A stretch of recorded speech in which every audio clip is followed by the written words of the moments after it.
You find anything that'll help us out? Yeah, I found a friendship quiz with all these kids on it. If you think that'll help, then good enough. Carrie's on line 1. Whenever you're ready.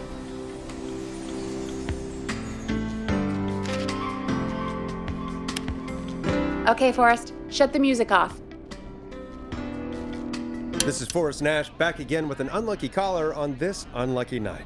Carrie, are you there? Yes, we've got a plan, but we can't agree on who should do what. You want me to be the tiebreaker? Exactly. I'm ready. What's the first step? Okay, first things first, we'll need a spotter, someone who can keep an eye on the killer. We'll need someone on the roof. It's gonna be a hard climb. We're deciding between Heather, Kyle, and Hot David.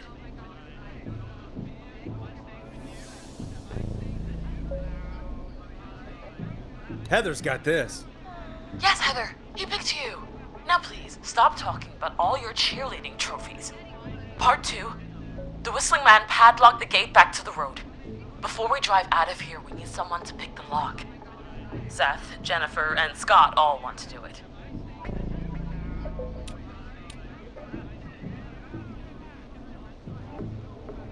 Jennifer. Jesus, Jennifer, you carry a bump key? Why didn't you say so earlier? Anyway, that brings us to part 3. Getting the van keys. I'll volunteer for this. I don't know Jimmy as well as you guys, so it'll probably be easier that way. Then is part 4.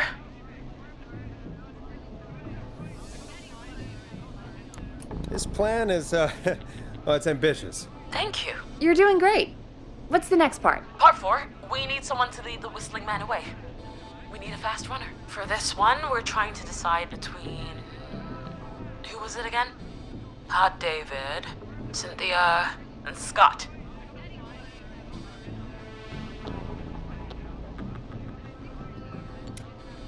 Hot David. Yeah, you, do spend a lot of time running shirtless. You got this, Hot David. Sweet. Okay, let's recap. We get the eyes on the roof. A runner distracts the killer while we grab the van keys and pick the lock on the gate. Now the tricky part. The getaway.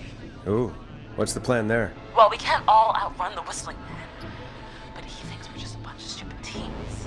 So, let's use that against him. Part 5. We trick the killer into a trap. Someone can pretend to be injured. Who would make the most believable lead? Who you got? We got Lisa, Tammy, and Cynthia. Tammy. Tammy, if you survive this, never do that British accent again. That should take care of the killer. And then it's time to get out of here. Finally, part 6. We need someone who can drive us through the woods and back to Gallows Creek alive. Who's our getaway driver? Should it be... Who have we got? Chad, Scott, Cynthia, whatever. Forrest, you know what to do.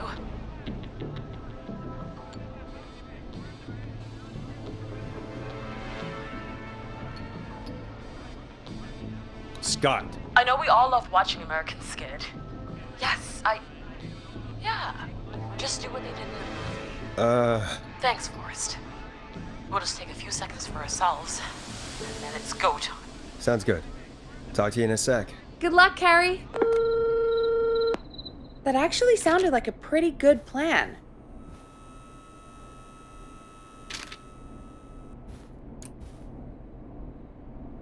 Impressive as hell, right? Damn straight.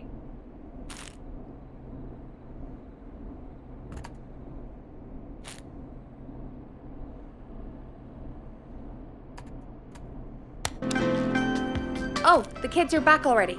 Line 1 again. If you're just tuning in, we're coming to you live with a bunch of teens about to flee a madman. Listener discretion is advised. Are you ready, Carrie? We're good to go, Forrest. Alrighty then. Hit it. You got this. Here we go, everyone. Spotter, to the roof. Go, Heather. She's off and away. All right, Brenner. Get ready. Wait for the spotter's signal. Spotter says go.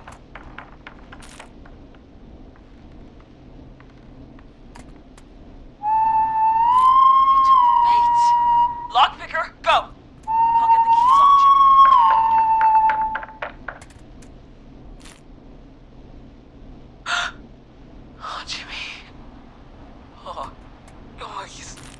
face is... The keys, Carrie. You need to get the van keys. His face is lying next to him, Forrest. God. Oh, God. Focus. Breathe. Right. The van keys. Got him. It's... Jennifer got the gate unlocked. And Hot David should be back any second. Perfect. It's working. I can't believe it's actually working. You're doing great. Focus. You got this. We got this. Next step, trap the killer. All right. Wait. Get into position. Everybody else, hide.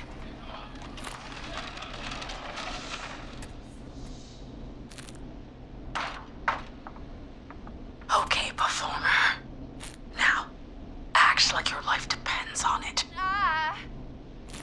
Oh. There he is. He's buying it. Oh no. He knows. Hey, damn it. Now, push the bookshelf over.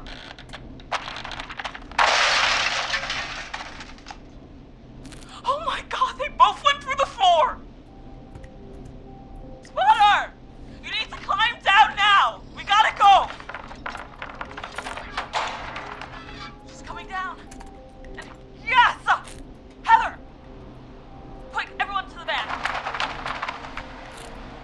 Driver, take the keys.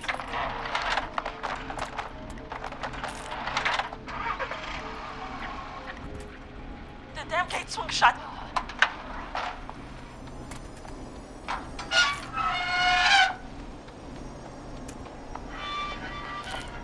Huh? What? It won't stay open. I'll hold it. You drive through. Carrie! What was that? It's a whistling man. Drive! Now!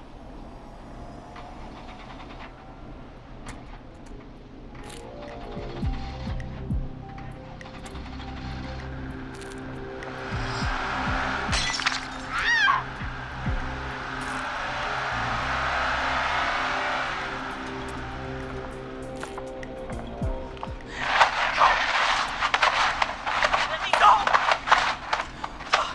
Let's go! Let's drive! Oh my God. Please, no! Ah!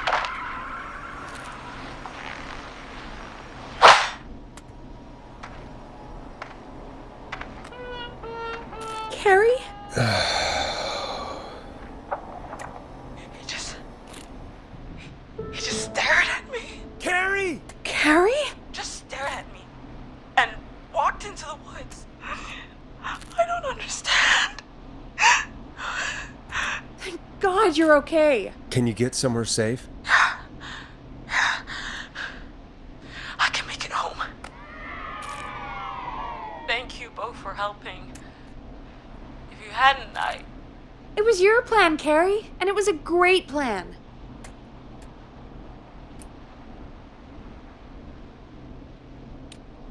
Don't forget Jeannie. Her friendship quiz saved the day. told you she was the best. I need to get home. Breathe, Carrie. You're okay now. I'll call you when I'm somewhere safe. Talk to you then. Folks, that was a lot. Our thoughts go out to the parents whose kids won't make it home tonight. For any kids listening in, please stay inside and stay safe. And parents, hug your kids extra tight tonight. Here's a song for the girl walking home in the dark.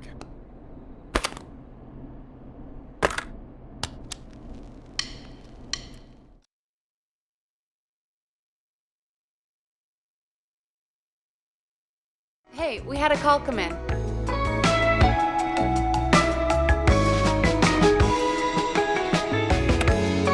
When you're ready, shut the music off. Forrest Nash here. Listeners, we've got another caller live on 189.16, The Scream. What's on your mind, caller? Hey, Forrest. I just wanted to phone in and say that I think I speak for everyone when I say that you're providing a real service for Gallows Creek tonight. It's cool what you're doing, man. Well, I'm just doing my job, friend. Anyway, tell me about yourself. What's your name? Are you keeping safe tonight? Yeah, man, I'm good, thanks. I'm at my roller rink, trying to get everything ready for the Harvest Festival tomorrow. I had a guy from Starling Security here earlier installing the Starling 4000 system, so I'm a little behind. As for my name, my friends call me Roller Ricky, and I now consider you a friend, my man. I don't allow self-promotion on my show. Sorry, Sounds like roller skating is more than just a job to you. So is this vocational? I wasn't always Roller Ricky. Once upon a time, believe it or not, I used to go by just Ricky. Yeah, back then, things were pretty rough. I used to roll with a bad crowd. Not all bad, but there was one guy. Anyway, some bad stuff went down. I harbored a lot of guilt for a long time and turned to the bottle. I didn't really talk about it or even know how to talk. It's just how it was. That bottle took the best years of my life. Or so I thought. It's never too late, Roller Ricky. How did you turn things around? I joined a support group. I opened up about my problems. Sharing that burden just took so much weight off. It's a long story from there, but I found roller disco. I learned how to have fun again, cutting loose and making shapes. Now whenever I get down, I get down. I'm finally free from it all, man. It's important just to talk to somebody. That's the first step. Ain't that right, Max? Aw, hello, Max. There it is, folks. We've officially gone to the dogs. Come on, Forrest. Max is the best guest we've had. Yes, he is. He's not even here, Peggy. Max is my emotional support dog. He's a rescue dog, but I always say he's the one that rescued me. He's the best dog a guy could ask for. Of course, the first thing I did was teach him how to skate. He's better than me now, a real pro. Max can skate. Yeah, man. At first they said it couldn't be done, and then they said it shouldn't be done. But Maxie loves the rink, man. Is that another train, Maxie? Maxie loves trains, man. He's even got that special how to greet them. I'm sure your neighbors must love that. Maxie appreciates all the positivity you're throwing out, my man. You know, I'm actually hosting free skating lessons tomorrow at the festival. I think it's a great opportunity to give back to the community. Man, all this talk of skating's got me itching for a boogie. Before I switch my radio off for the night, could I request a song for us? Something I can groove to, you know, something funky. It'll be me and Maxie's final boogie breakdown tonight. Then I think we'll take it down a level. I can do that. Thanks again for calling. You and Max, be safe now, okay? Bye, Maxie. You got it, man. Peace. Well, folks, this next one goes out to Roller Ricky and Max. Enjoy.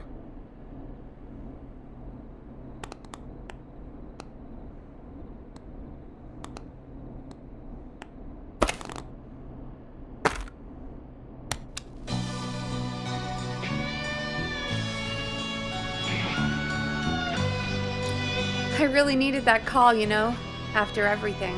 Yeah, I get that. He talked a bit much for my taste, but it is inspiring to hear somebody come back from the brink like that.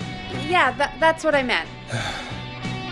You were thinking about Max on skates, weren't you? Well, would you look at that? Another caller on the line. What are the odds? Better take it.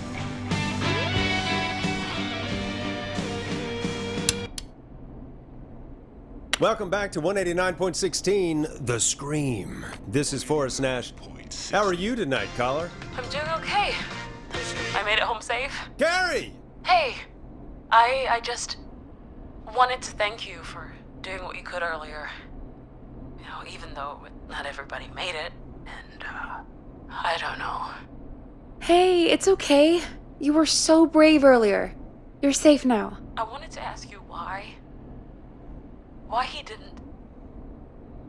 Why am I... Why what, Carrie? Why did he spare me? After what he did, why let me go? Maybe he only wanted to hurt the pranksters. Maybe. everyone was making fun of him? Did he always hate these hazing rituals? I mean, if he did, why wait all these years to... Why do this now?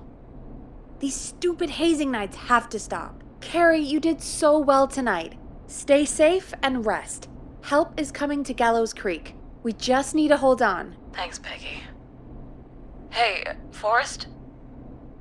Could I request a song? Of course, Carrie. What song? Any song by Blast Processor. And thank you. This next one goes out to Carrie.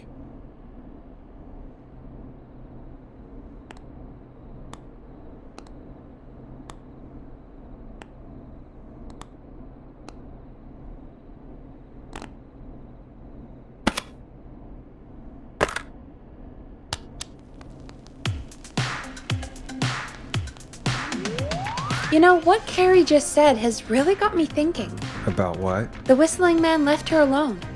Why? There must be a reason.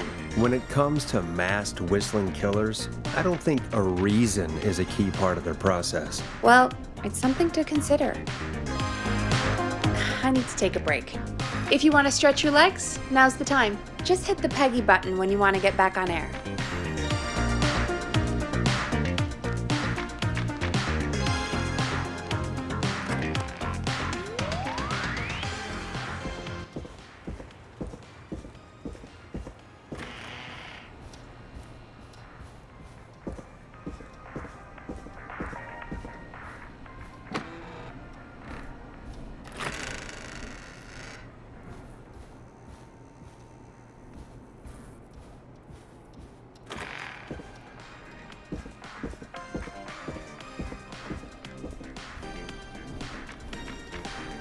Nice. New music to play.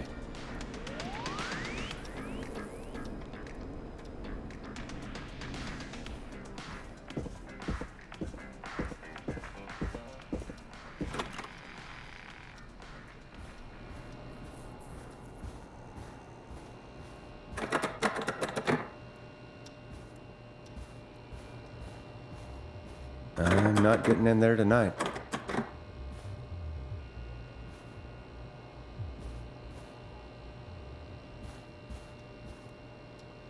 Locked. For now.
Get going, Peggy.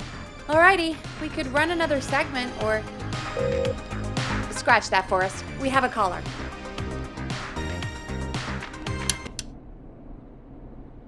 You're through to 189.16, The Scream. What's your emergency? Hello again, Forrest. Oh, that call with the teens was awful. Those poor kids. Still, I'm glad the girl didn't get hurt. Thanks for your concern. Are you in trouble? What's on your mind? I wanted to ask you again to play my song, Forrest. You said you were gonna play it, but you didn't. Your name was Dawn, right? What, Peggy? Yes. Oh, well remembered. My name is Dawn, and I wanted to ask you again to play my tune, Forrest. Long Ride Home? You know, the one that Peggy said she threw outside the window? You must really love that song if you're calling up to ask for it when you know we don't have it. Well, I do love it. And I don't want to argue, but you do have it. It's just outside the window. There's a serial killer on the loose. I can't just go outside hunting for a record. I'm really sorry, Dawn, but we just can't get it right now. But wasn't the Whistling Man just at the old murder house? That's miles from the station. It won't take you a second to grab it. Don, I'm not sure if you've heard, but there's something unnatural about this freak. He's fast. I'm not risking it. Oh, but I think you will. Forrest? Peggy, I'm calling with more than a request. I know something. I think I know who's gonna be next. What? Are you serious? Play my song, Forrest, and you'll find out. Well, folks, here's some music for you while I think things over.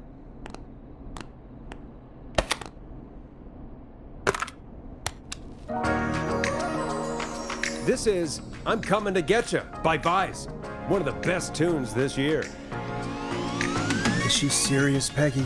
She's serious about hearing that song, that's for sure. Peggy, I mean, is she serious about... I don't know, Forrest, but we don't really have a choice, do we? If she's telling the truth... All right, I'll do it. You're a good man, Forrest. I'll slide you the key to the fire door. Wait, our fire door has to be unlocked? Yeah, you know, I never thought about it, but yeah. We should talk to Reggie about that later. Anyway, I'll hold the fort down while you're out. Maybe I'll even get a caller. That could be exciting. 189.16, The Scream. With me, Peggy.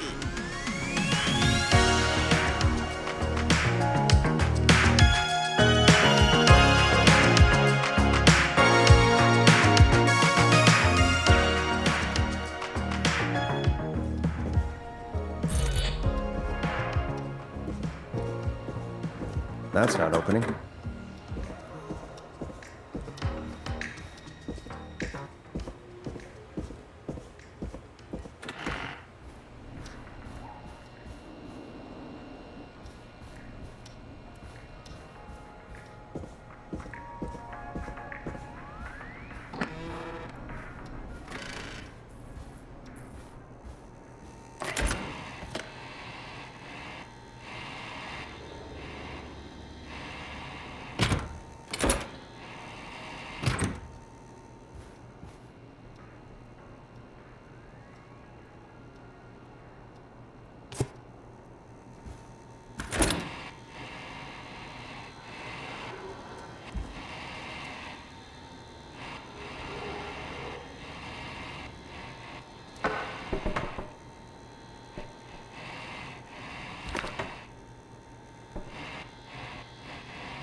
You know, I hope she'll be happy when I'm brutally murdered by the Whistling Man.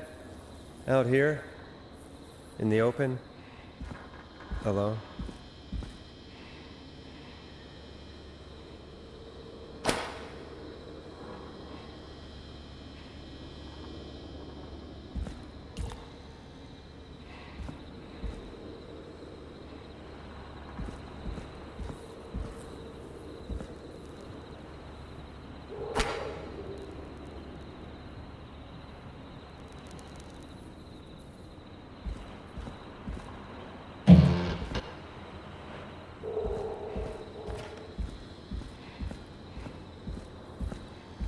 course. It locks behind me.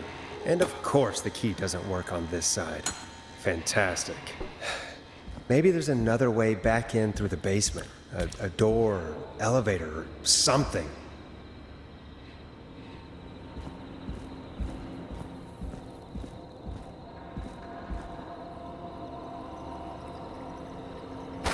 All right. Which window would she have thrown it out of?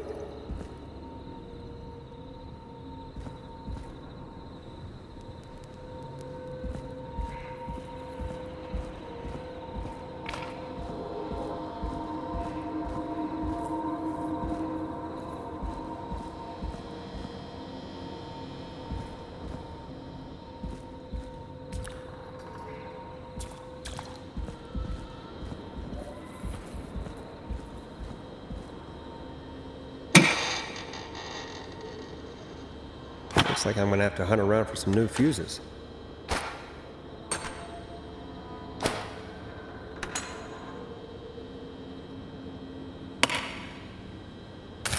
Nah, that's not right.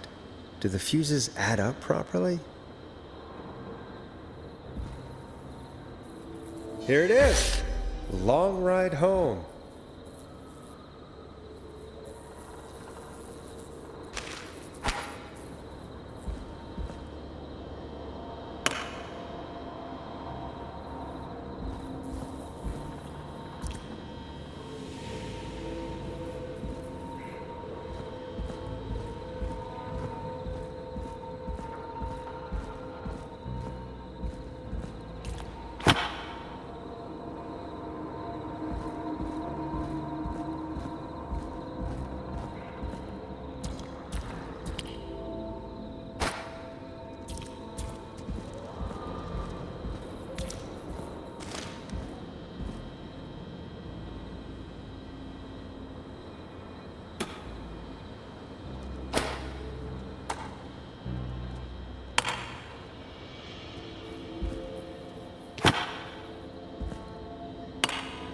Bingo!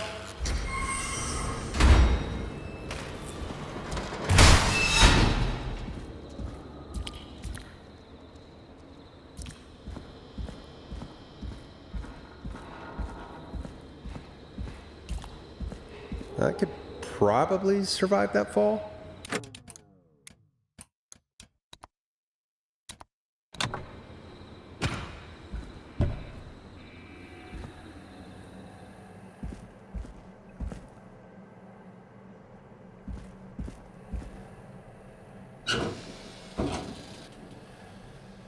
Looks like the janitor's closet.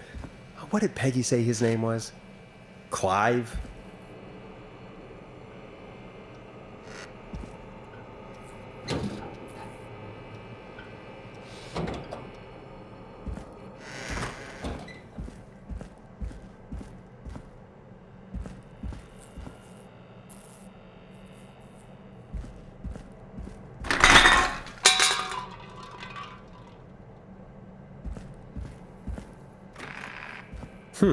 I wonder how the show's going.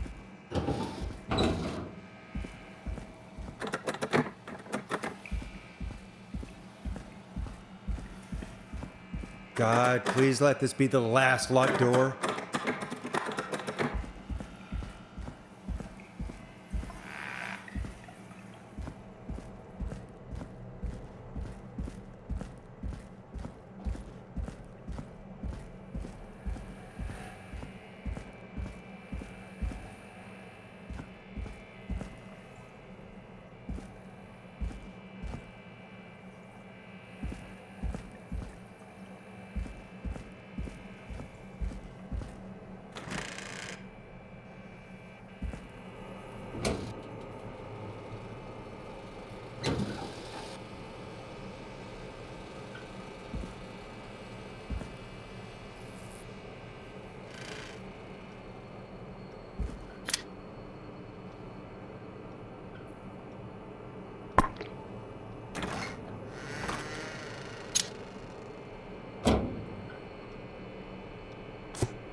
What the hell? Peggy is not gonna believe this.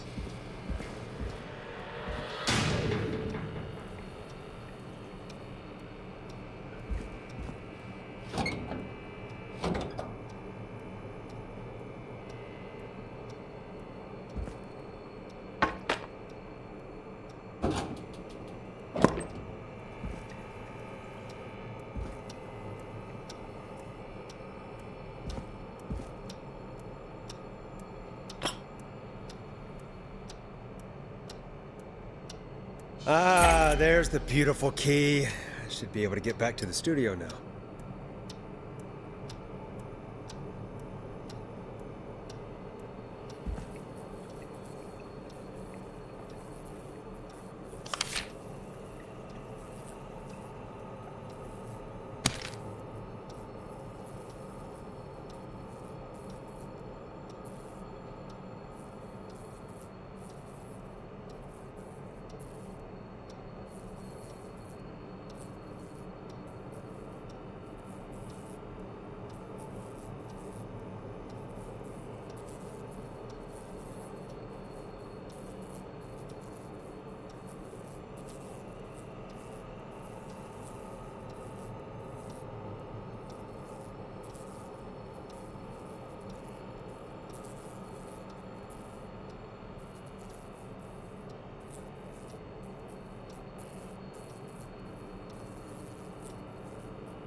Yes!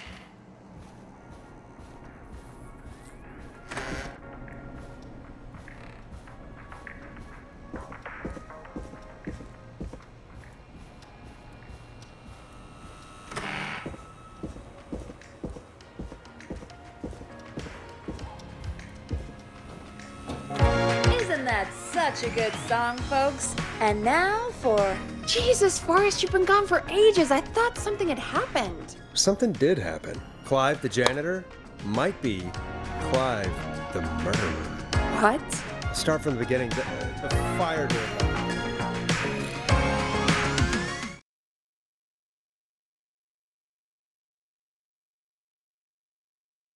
Why did you heave that thing all the way up here?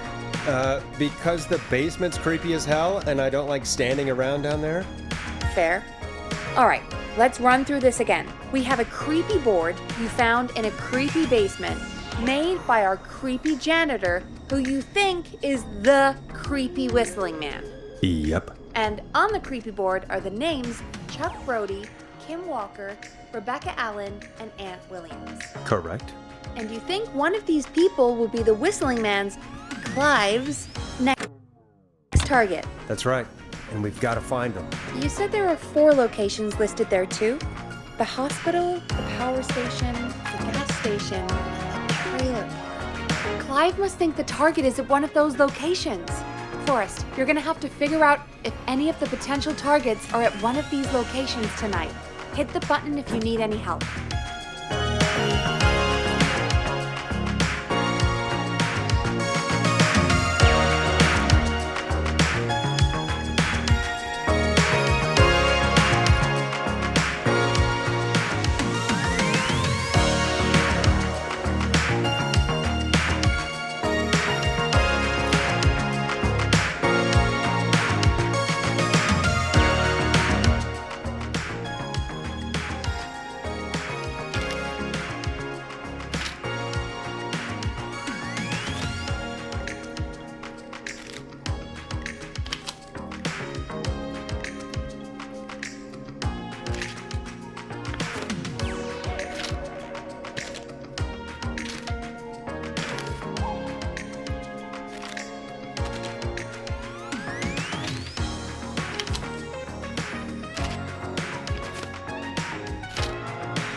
How's it going?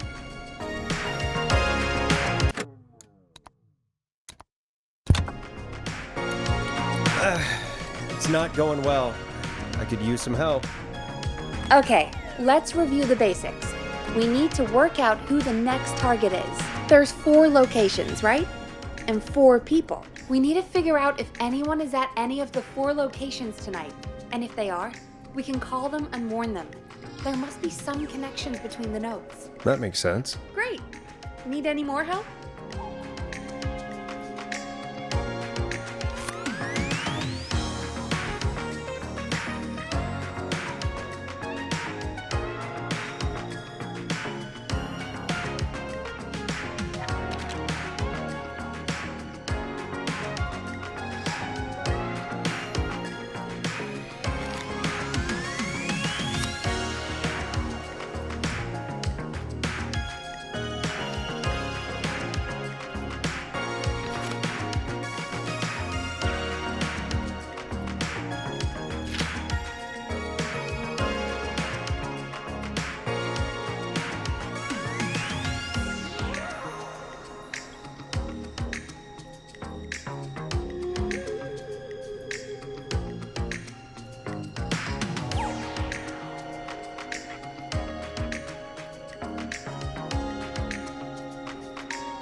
Good now. Thanks, Peggy. No problem.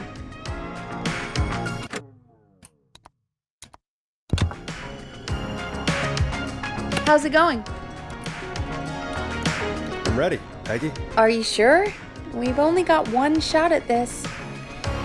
I'm sure. Let's do this. Okay, name first. Who do you think the target is?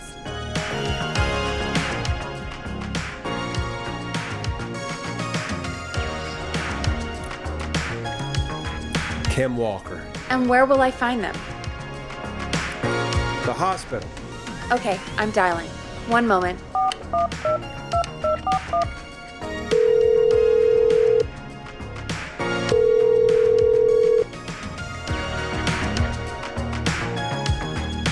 Forrest, I'm through to the hospital, but they say there isn't anyone by that name there. What? Then who? Jeez! It sounds like something blew up! He's using bombs now? Oh my god. The call board, One moment. Forrest, I'm getting so many calls. Just let me... I'm gonna take us off air for a moment. Peggy, what's happening in there? Peggy! I'm back. He blew up the gas station for... Forrest. Okay.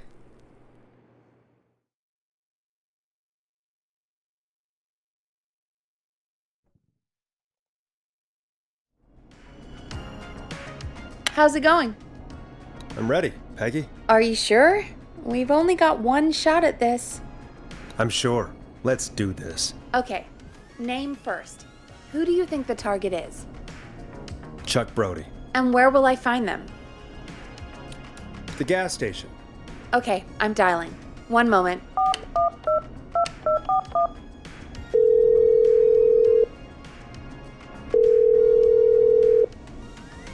Hello? Chuck Brody! Listen, I know this sounds crazy, but we have reason to believe the Whistling Man is coming for you.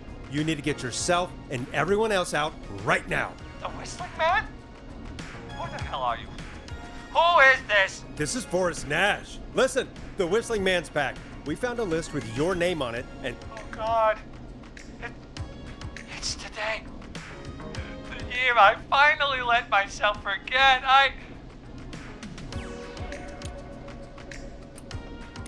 quit talking and run! I think he ran off. Well, fingers crossed that Chuck... Jeez! It sounds like something blew up! He's using bombs now? Is Chuck? I don't know. Hang on, we're getting a call. Hello? Chuck? Chuck! Forrest! The whole goddamn gas station's gone up. Is anyone hurt? I don't think so. I got everyone to follow me out. The town's only ambulance was blown to hell, though. Yeah. Damn it, that fireball threw me. I've got to get to the hospital. I'm not feeling great. Forrest, man, I can't thank you enough, but... yeah, I gotta go. Wait, Damn it. We lost him. What was that about today? Oh, Forrest, the call board is lighting up. Get us into some music while I deal with this. Here's some music while we regroup here on KFAM 189.16, The Stream.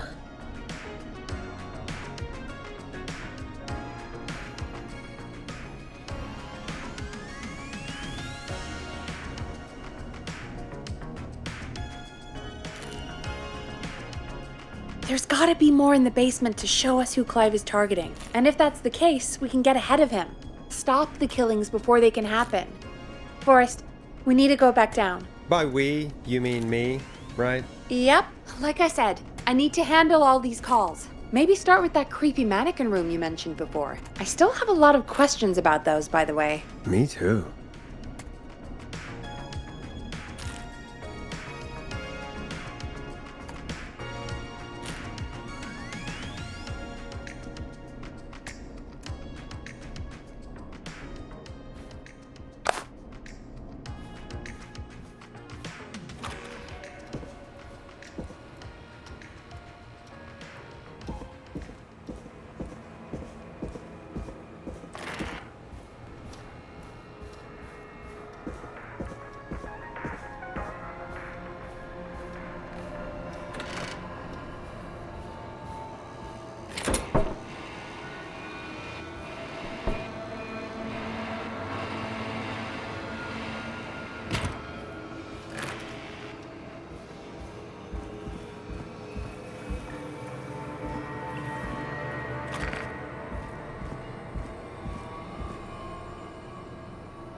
The key? Was this always here? I must have missed it when I brought everything upstairs.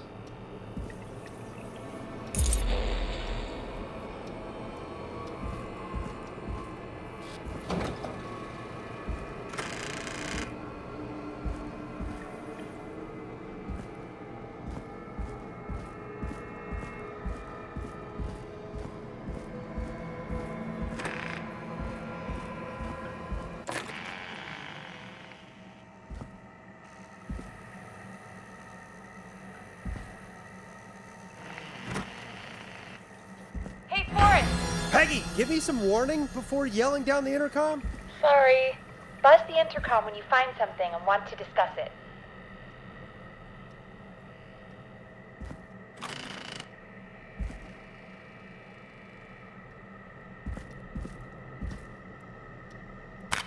Peggy, I've found a tape and a map down here. A map of what? Looks like it might be to somewhere in this storage area. Weird. Well, maybe the tape will give us more information. Give it a play.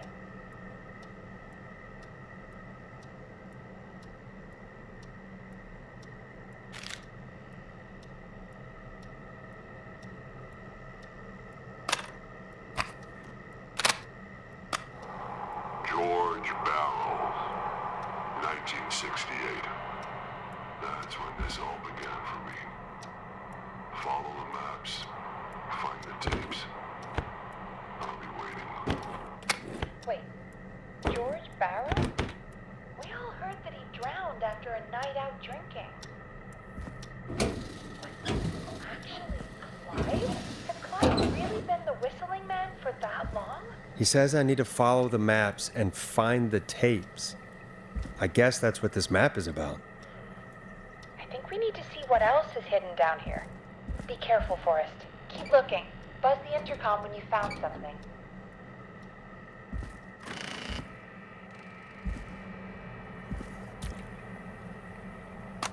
Time of autopsy is 7 a.m. Cause of death is asphyxiation from drowning. The degree of rigor mortis indicates that the subject has been deceased for 5 hours. That puts the time of death.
Small lacerations to arms, legs, and face, typically obtained by running through foliage. Severe blistering to the feet, as though the deceased had been running without stopping.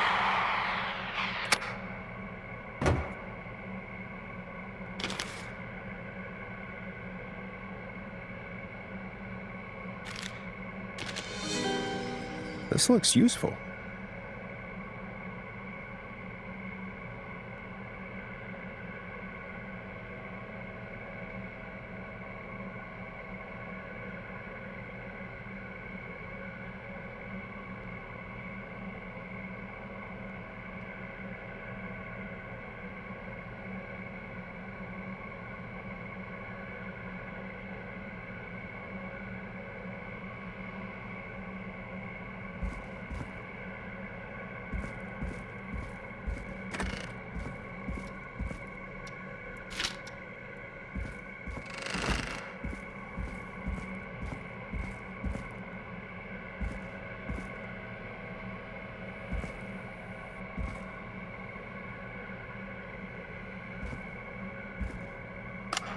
Preliminary toxicology results shows no signs of inebriation.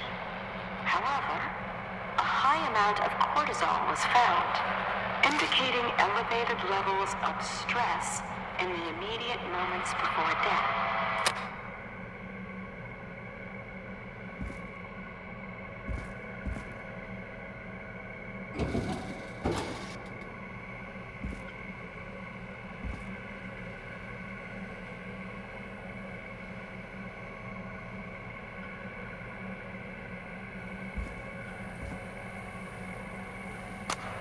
Additionally, there appears to be a post-mortem injury to the arm. It looks like it was trapped in a car door.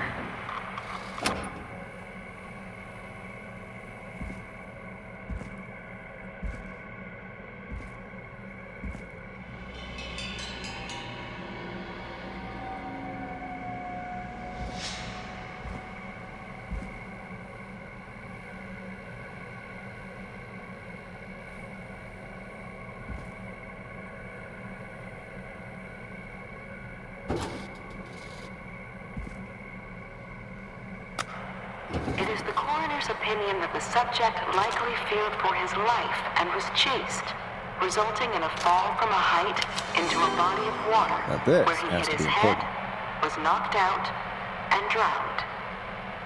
Following that, he was moved. Dr. Sullivan, we need to have a talk. Is that recording? Shut it off.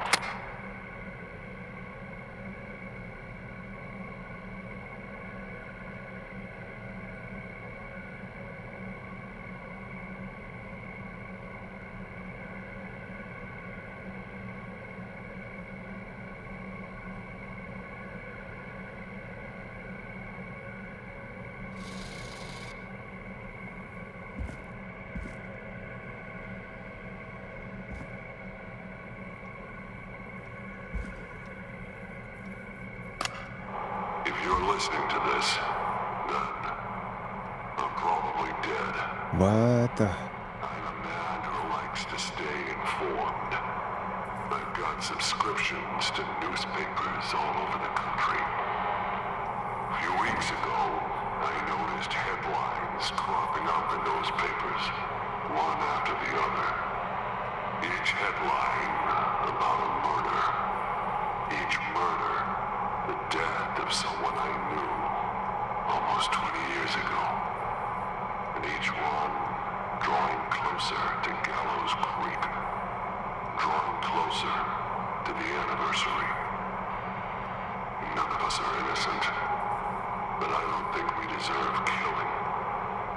All I hope now is that I can save some folk from the worst that I can. I don't know. Do something to make up for what I did back then, I guess.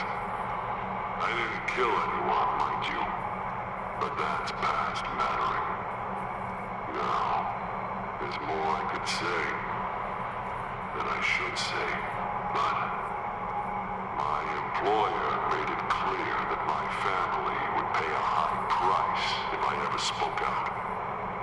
So, hopefully I've said enough for you, listener, whoever the hell you are, to start putting the truth together. What the hell? Peggy is not gonna believe this.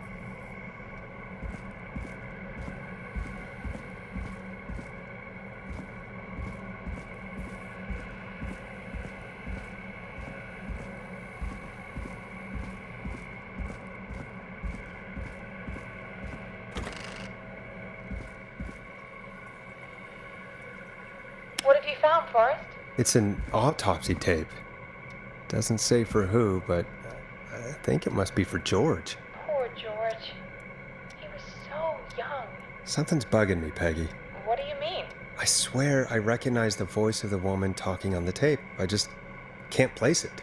Seriously? Do you think you've met her before? I don't know. I mean, I just got here recently. I don't know. Found another tape. It talks more about how George died. What did it say? It sounds like he was running for his life. Sprinting through trees and bushes, getting cut up all over. What would drive someone to do that? I'm not sure yet. There's also a tape about a toxicology report. There were no signs of drinking or that he was on anything. What? But everyone said he went swimming drunk and drowned. It was in the newspaper and everything. I found a written autopsy report. What does it say? According to that, it's just like you said at the start. George drowned after getting drunk. Said he liked to fight, too. But that contradicts the tape. I know. And I think I know why. There's a note with the report that says, I'm sorry I made you do this, Virginia. If it was on the autopsy report, then Virginia must be our coroner. Wait, the caller from earlier, when we had to call the takeout restaurants, wasn't her name Virginia? We need to call her back once we finish down here. It looks like she might know something about what's going on. I found a tape that introduces a new detail to the story. Post-mortem injury. Apparently, his arm got caught in a car door. A car door? Yeah, after he died. How do you suppose they can tell? How can they tell? I'm a radio producer, not a coroner. The written report I found doesn't mention it at all. How did his arm get trapped in a car door after he died? Unless he got it when the police collected his body, I guess someone else must have moved him after he was dead to where he was eventually found. But the report, what is going on here? I found a police report. Mentions a friend from earlier, Sandra Sharp. Sandra. The jazz runner? That's right. She found George's body washed up at the reservoir. The reservoir? Yeah? What's strange about that? George got cuts from running through foliage, right? But there's no forest around there. Also, how did it wash up at the reservoir? What do you mean? Reservoirs don't have tides. But that's what the police report said. It's not possible, though. I did a school project on reservoirs and got an A. But, yeah, not important right now. The important thing is that it doesn't make sense. What are you suggesting then? That the body was originally found somewhere other than what the report suggests? That the sheriff tried to cover it up, but accidentally let something slip? Something like that. I think. Well, Sheriff Matthews wrote the report. If he hadn't been eviscerated, we could have asked him. True. But Sandra is still alive. Once we're done down here, we should give her a call. In another tape, the coroner comes to the same conclusion as I did. George was running from something. Maybe an animal? Maybe, but then there's this next bit, where the coroner thinks he was moved post-death. So she agrees with us. At the end of the tape, someone burst in and demanded Virginia stop recording. I think it was Clive. This is starting to make sense now. This is a conspiracy to cover up what happened to George. I think I found Clive's last recording. I think Clive might be gone. Gone? I found a confession. Not for any killings, but for playing a part in covering up George's death. He left this behind in case he died. He hoped someone would find it. Do you think the Whistling Man already got him? Possibly. We've had a lot of callers tonight, but maybe not every victim made it to the phone, you know? We don't know how many there really are. Christ, Forrest, that's dark. I know, but Clive said he had read about other murders in other towns, and that the murders were all folks who knew about the incident. And the killings were getting closer to Gallows Creek. He said he wanted to do something good for once. The board in his office. He wasn't tracking people down to kill them. He was tracking them down to save them. Ugh, why didn't he just come out with all of this? He said his employer threatened his family if he spoke out about any of it. His employer? The one who orchestrated the cover-up? Oh, Clive. I'm sorry for thinking you'd killed all those people. Do you think you found everything? I think so. Forrest, what's going on here? Someone wanted that boy's death to seem like an accident, and they hired Clive to make it look that way. Come back upstairs when you're ready. We need to figure out our next step.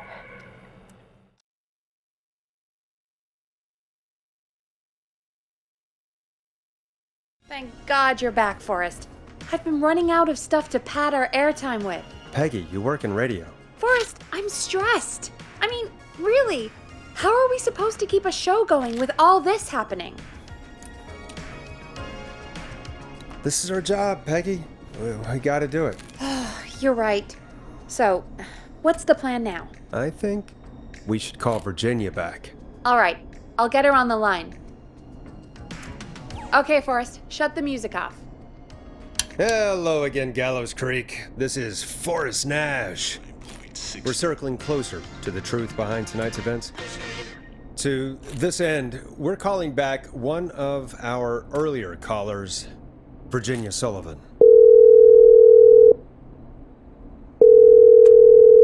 Fredman Plunker here? Who's this? Is it you? Goose? Plunker, it's Goose. Goose! Goose, Goose, Goose, Goose, Goose! Where are you? Get your ass here! The party has moved! Oh, cool. Where's it moved to? This old lady's house. She's pretty cool, though. Dude, she said we could raid her liquor cabinet if we stayed and protected her. Of course, we're not drinking anymore.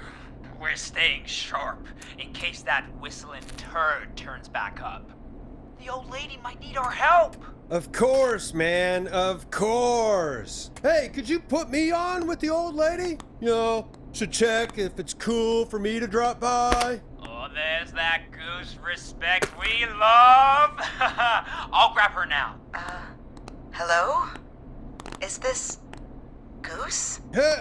Hey, Dr. Sullivan.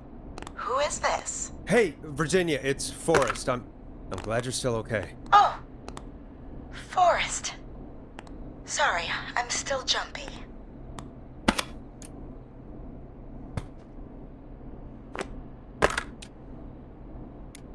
I can't blame you.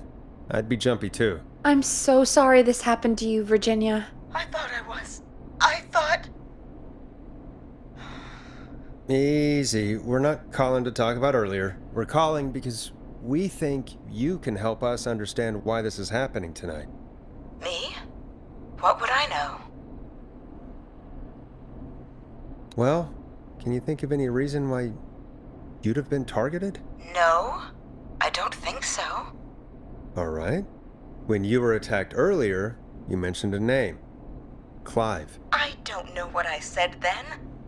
I was petrified, Forrest. Clive's the janitor at our station, and we know you spoke to him in the past. Forrest, please. You don't know what you're doing. He'll come for me. Virginia, it's okay. Clive won't be coming after you. We think Clive's dead. Dead? But isn't he? He's the whistling man, Forrest. We thought so too, but You don't understand. All those years ago, he... It's okay, Virginia. He's gone. We found evidence to suggest well... And we found your autopsy reports for George Barrow. How?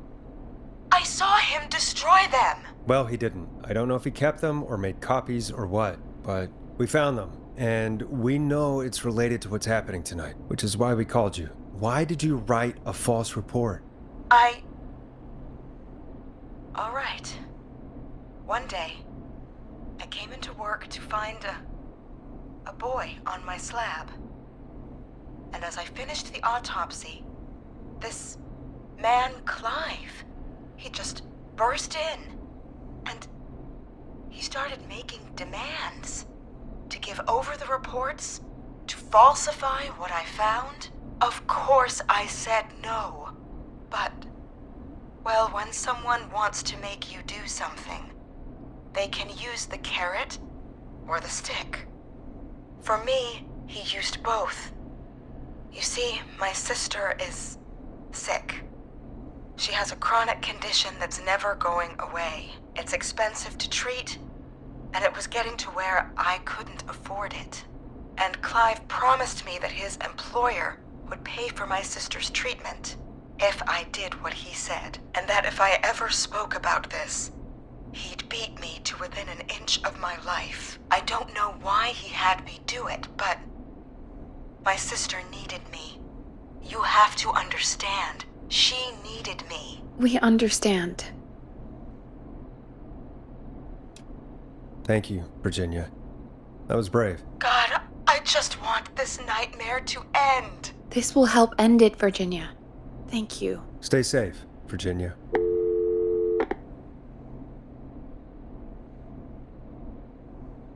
So, Virginia's tied up in all of this. Clive threatened her to keep quiet about George's death. But for who? Why cover up these details? Well, we know Sandra was involved in George's death. Do you want to call her? I do. Alright, but before we go asking questions, I think we should know what we want to ask.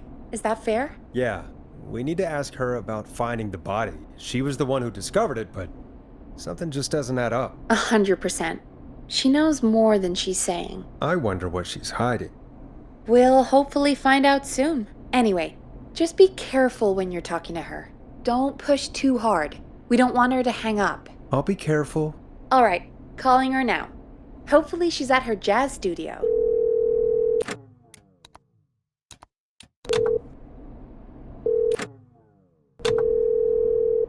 Aha! Forrest, you're through. Hello, this is Sandra at Jazz Pizzazz Jazz Studio. Who's this? Hello again, Sandra! It's Forrest Nash of 189.16, The Scream. And you're live on air. Oh, I always thought folks called into a radio show, not the other way around. How jazzy. What can I do for you? Well, we're trying to understand what's behind the attacks tonight. We had a few questions. Why, Forrest, of course.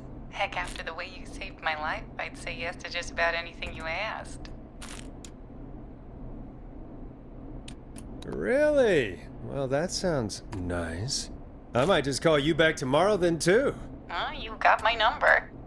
But what about tonight? Is there anything you want to talk about right now? Remember why we called, Forrest. Of course. Do you know why the Whistling Man might have targeted you? Ha! As far as I could tell, he was just a knife-wielding psycho with superhuman cardio. He'd have chased after anybody. Right. Well, we think he might be chasing specific people. People who know about the death of a boy named George. Oh, I don't know anything about that. Sorry. Sandra, we know you found George's body. We have the police report. I don't know what you mean. It's okay, Sandra. We know. You do? You know about? Yes. Of course. This studio is my life. After I found the body in the river, I couldn't lose my studio. Do you understand? Sure. I understand. When the rent just kept going up, he said he'd stop if I just needed to keep quiet. And everything would be okay. Sandra? Who was he? He said if I told everyone I found the kid in the reservoir instead of the river, I'm sorry. I can't do this. And she's gone. I don't think that could have gone any better. You truly did great, Forrest. Well, folks, if anyone out there has any thoughts on what's going on tonight, please call in. That's good timing. We've got a call waiting just this second. Welcome to 189.16, The Scream, with me, your host, Forrest Nash. Hi, Forrest. I know this is really out of the blue with everything happening tonight, but I wondered if you could send this special birthday message to my uncle. You know what? I'd welcome a change of pace. I'd be glad to. Thank you, Forrest. He's my Uncle Ronnie. His first name's Peter, but he never liked his name. But since he always had salt and pepper hair, even as a kid, can you believe it? Folks always called him Pepper. Thanks for the history lesson. Is there anything besides happy birthday you would like to say to Mr. Pepper? Oh my god damn it! Yes! Tell him he can get the best birthday deals and party packages here at Putney's Pizza. Starting at just... You son of a bitch! Stop calling us! Sorry, Forrest. Let's just move on. We've already got another caller on the line. This is 189.16, The Scream. I'm Forrest Nash. You're on the air, caller.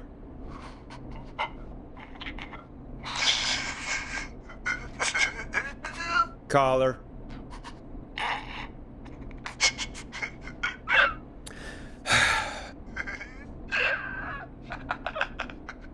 Ponty. Ponty's Pizza always delivers. Come rain or sleet or whistling man, we'll be there.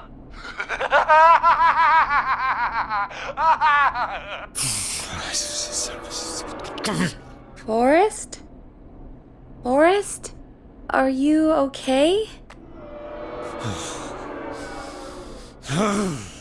Forrest? I hope the Whistling Man gets in with his own pizza slicer. Jesus, Forrest? Sorry, that was too much. It's okay. It's been a high-stress night. Don't worry about him anymore, okay? Not for tonight, anyway. I think he's spent for now. We've got another call, whenever you're ready.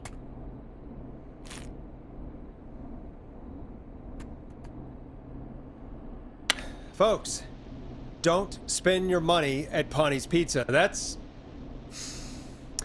all I'm gonna say about that. Moving along, I'd like to welcome another caller to 189.16 The Scream with me, Forrest Nash. Who may I say is calling? Well, hello again, Forrest. Don. I bet I know why you're calling. I'm sorry I didn't play your song. There's a lot going on. But please? Never mind that now. First, I'm calling because I need your help. Are you in danger? I sure am. Do you mean Yes, he's after me now. you? I think so. He must have heard me on the radio helping you. Right. Okay. Tell us everything. I was out following a lead, trying to work out who would be next after Chuck. And what happened? And I started to feel like I was being followed. I came back to my apartment building, but this newfangled security system has me locked out. I need you to help me get inside. Don't you have a key to get in? Only for the apartment door. The front gate requires an entry code. The future is electronic, I guess. I need that code to get inside. Which apartment block do you live in? Maybe one of our listeners lives there too. It's the new Woodside apartment building between the town hall and the trailer park. But I doubt any of your listeners live there. I don't have many neighbors. Sounds like a prime piece of real estate. The sound really carries at night. Shit.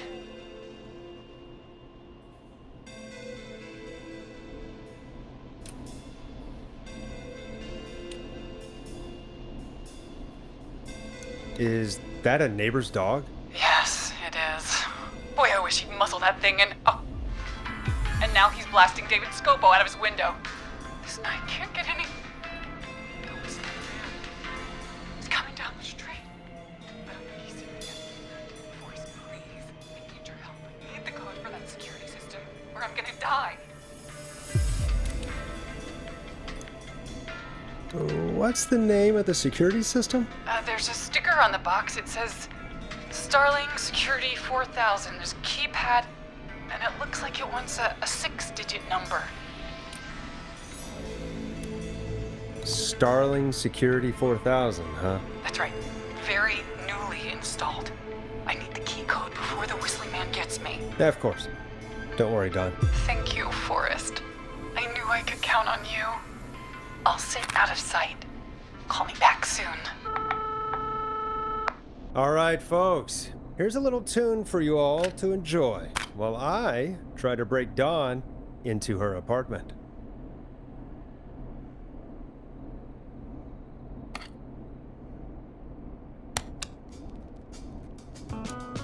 A classic back by popular demand. This is Long Ride Home by the Barn Finds. You were pretty quiet there, Peggy. Forrest, was it just me, or was there something... Yeah, it wasn't just you. Something was weird about that. Yeah.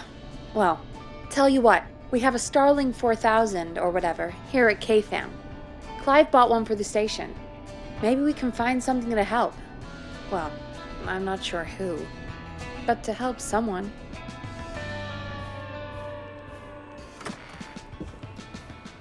Okay, so she's locked out of the Woodside Apartments, and somewhere Clive probably has the papers for the Starling 4000.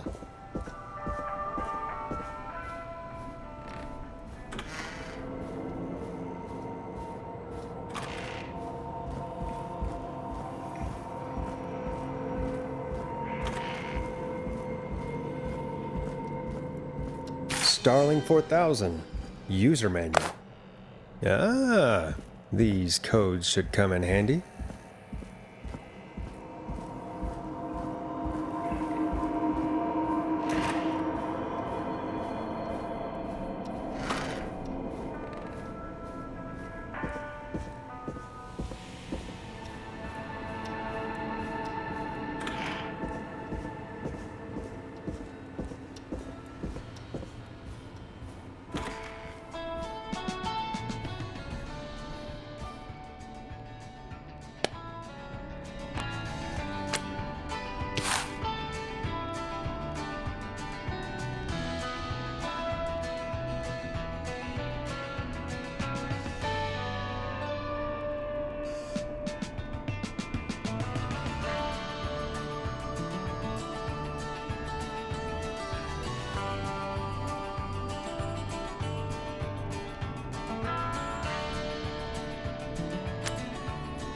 Welcome back, Forrest. Find anything? The Starling 4000 security manual. It's got a bunch of codes.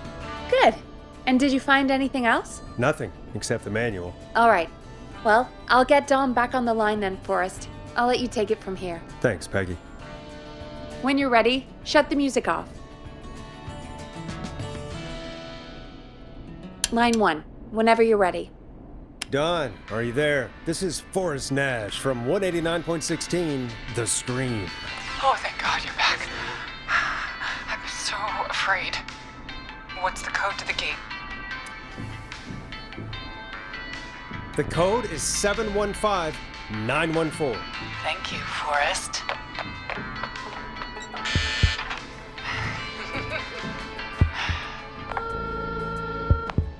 Forrest, what did we do? Whoops.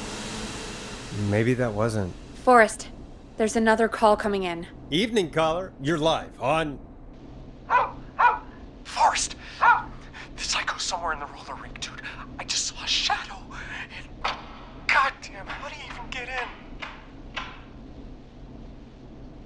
You've gotta help me, man. Forrest. Maxie, no! Come back! I can't find my rifle, man. It's... I don't want to hurt anybody, but I can't let anything happen to... Maxie! No, Maxie! No.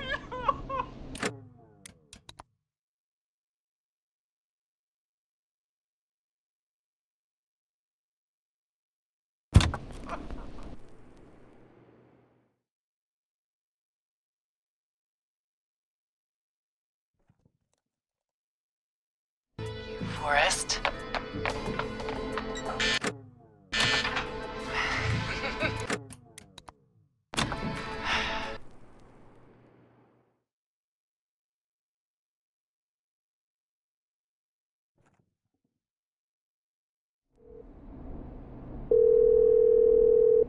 Aha!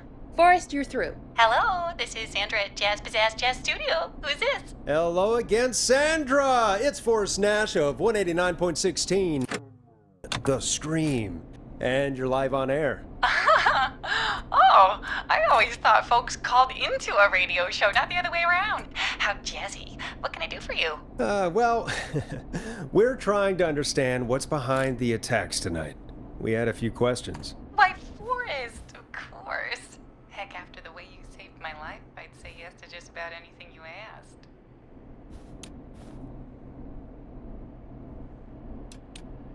Do you know why the Whistling Man might have targeted you? Ha! Pardon, Dell. He was just a knife-wielding psycho with superhuman cardio. He'd have chased after anybody. Right. Well, we think he might be chasing specific people. People who know about the death of a boy named George. Oh, I don't know anything about that. Sorry.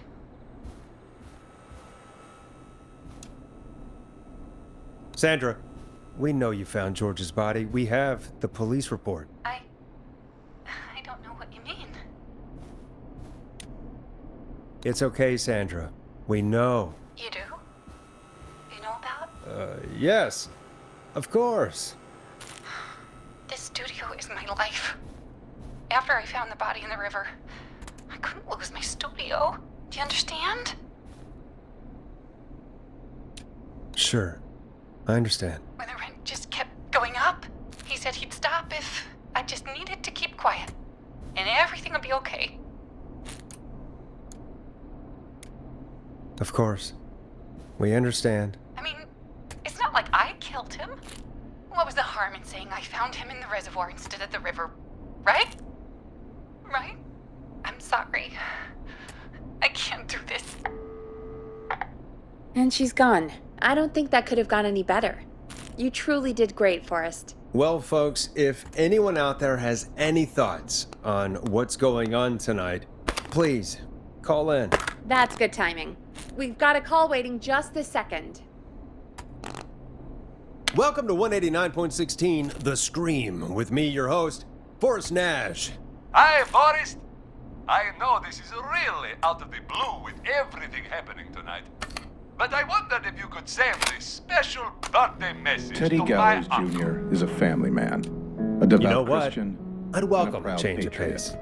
Teddy be Gallows glad Jr. to. is Thank Gallows you, Creek. Forrest. He's my Like his Uncle father Ronnie. and all his fathers His before first him, name's Peter. Teddy Gallows but he Jr. never has worked liked hard to the create name. jobs, But since improve always infrastructure, had salt and make pepper Gallows hair, Creek a good place to raise a family. folks Unlike always current called Mayor him Linda Pepper. Cartwright, Teddy thanks for Gallows the Jr. intro, lives in Gallows Creek. Besides, happy He's birthday. our neighbor, I'd like to say- and he stands with our Oh neighbors. my God, damn Like it! Sheriff Yes! Matthews, who, Tell after him years he of can get keeping the the best peace, birthday deals and party Mayor packages here Cartwright at is Ponies trying to Pizza. force Starting into at early just You son of a retirement. bitch! Stop calling! Teddy Gallows Sorry, Jr. Forrest. doesn't believe Let's in just keeping move on. a good man We've already out got of a another job. caller on the line. Teddy Gallows Jr. believes in the This is American dream. 189.16 Does The Linda Scream. Cartwright I'm Forrest Nash. help You're Teddy on the Gallows air, Jr. caller. keep Gallows Creek a good American town? Help him become mayor. Take a swing for Caller. Gallows Creek. Vote for Teddy Gallows Jr. My name is Teddy Gallows Jr., and I approve this message. Ponty. Ponty's Pizza always delivers. Come rain or sleet or whistling man, we'll be there.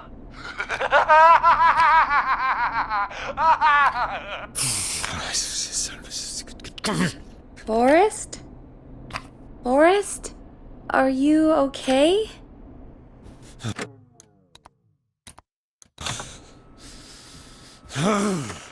Forrest? I hope the whistling man gets him with his own pizza slicer. Jesus, Forrest? Sorry, that was too much. It's okay. It's been a high-stress night. Don't worry about him anymore, okay? Not for tonight, anyway. I think he's spent for now. We've got another call, whenever you're ready. Folks, don't spend your money at Ponty's Pizza. That's all I'm gonna say about that. Moving along, I'd like to welcome another caller to 189.16 The Scream with me, Forrest Nash. Who may I say is calling? Well, hello again, Forrest. Don. I bet I know why you're calling. I'm sorry I didn't play your song. There's a lot going on. But please, Never mind that now. Forrest, I'm calling because I need your help. are you in danger? I sure am. Do you mean Yes, he's after me now. you? I think so. He must have heard me on the radio helping you. Right. Okay. Tell us everything. I was out following a lead, trying to work out who would be next after Chuck. And what happened? And I started to feel like I was being followed. I came back to my apartment building, but this newfangled security system has me locked out. I need you to help me get inside. Can a neighbor let you in? I only moved in last week. I don't know anybody yet. There's not even a buzzer here, only the keypad for the entry code.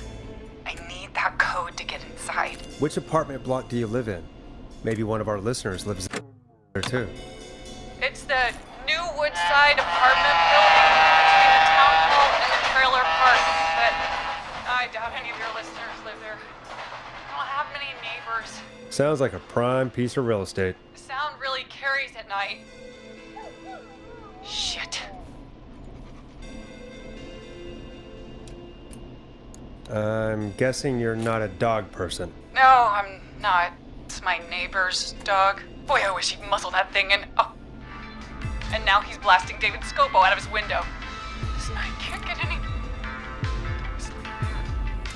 He's coming down the street. I don't think he's seen me yet. Forrest, please. I need your help. I need the code for that security system, or I'm gonna die.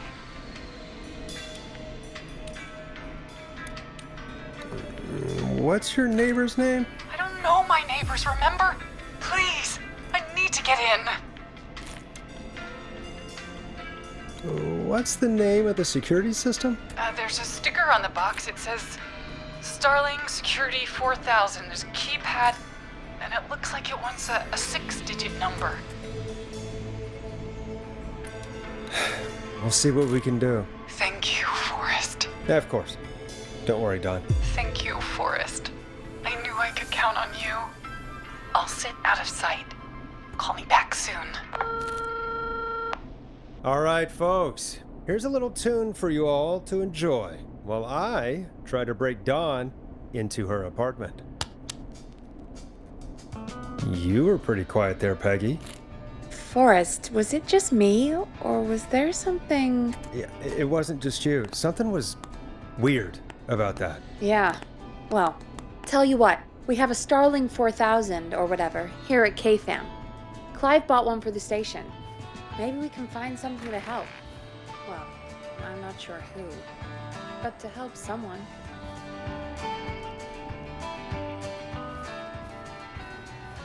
Okay, so she's locked out of the Woodside Apartments, and somewhere, Clive probably has the papers for the Starling 4000.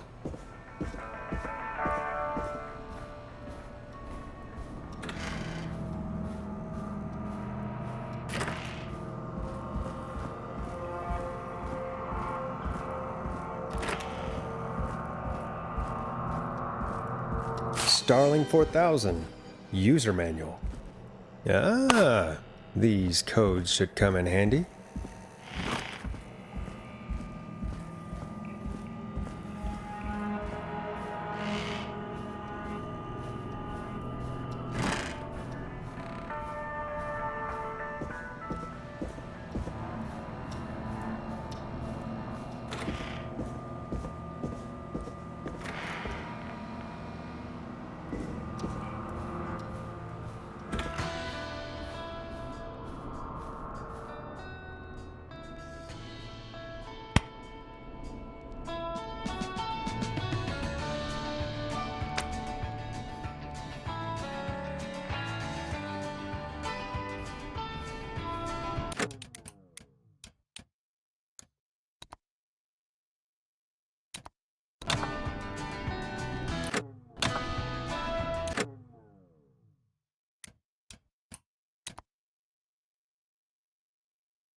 Welcome back, Forrest. Find anything? The Starling 4000 security manual. It's got a bunch of codes. Good. And did you find anything else? Nothing, except the manual. All right. Well, I'll get Dom back on the line then, Forrest. I'll let you take it from here. Thanks, Peggy. Line 1, whenever you're ready. Don, are you there? This is Forrest Nash from 189.16, The Scream. Oh, thank God you're back. I've been so afraid. What's the code to the gate? The code is 191519. Thank you, Forrest.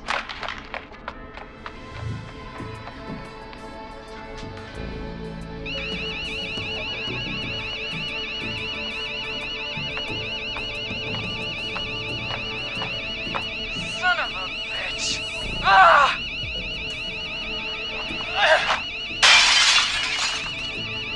Is she?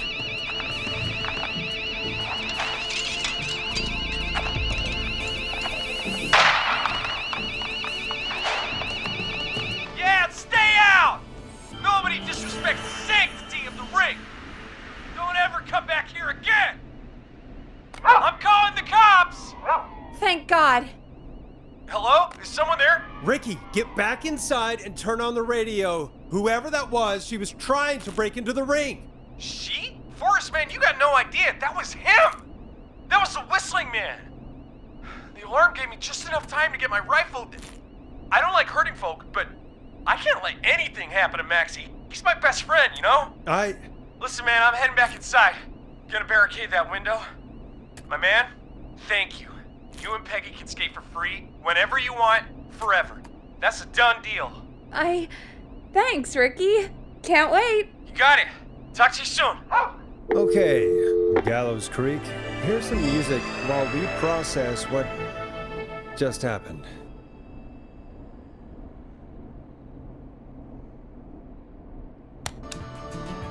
So, the Whistling Man is a woman?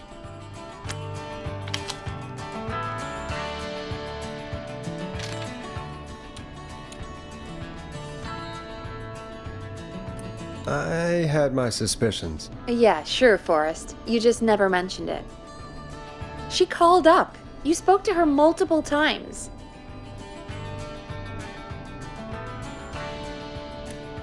I knew she wasn't right. Is that right, Sherlock?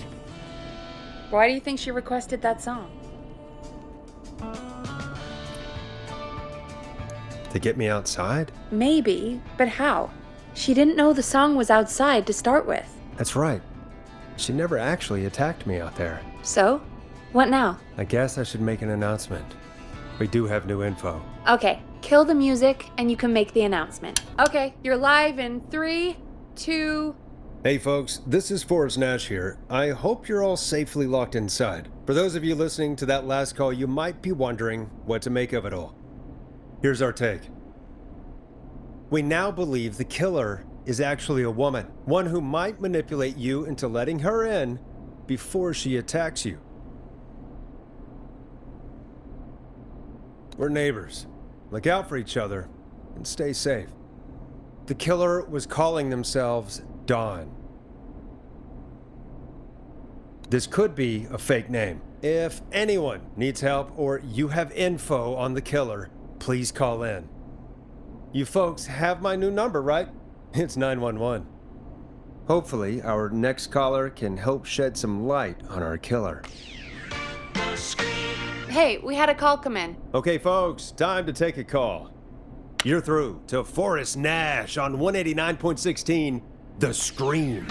Hey, man. Murphy? Damn straight. What's going on, Murphy? You in danger again? Nah, man. I've just been listening to the show here at home. And since you asked folks to call in if they could help out, well, I'm calling. I don't know if I can say as much as other folks have, but I figure I wouldn't be a good role model to Fernando if I didn't try to help, you know? You're a good father, Murphy. Absolutely. Fernando's a lucky kid. Oh, thanks. So, what do you want to know? Well, what can you tell us? I don't know, really. All right. Well, do you know anything about the death of George Barrow? Absolutely nothing. Okay. What about the killer herself? Herself? Man, I didn't get my ass kicked by a lady. The man I went toe-to-toe with was a man. You heard the last call, right, Murphy? Yep. So you know it's a woman, and you were trained by a VHS, Murphy. I know, but...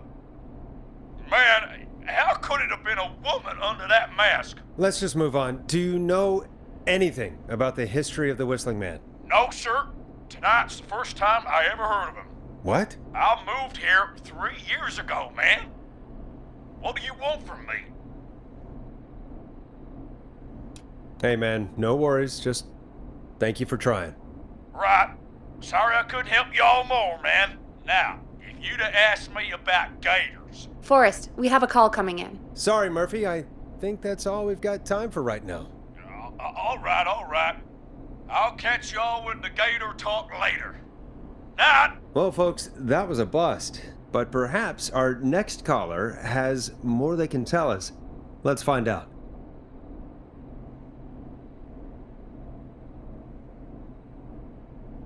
This is Forrest Nash, and you're listening. Please help me. My name is Casey Moore. I'm at 25 Nancy Drive. My best friend's been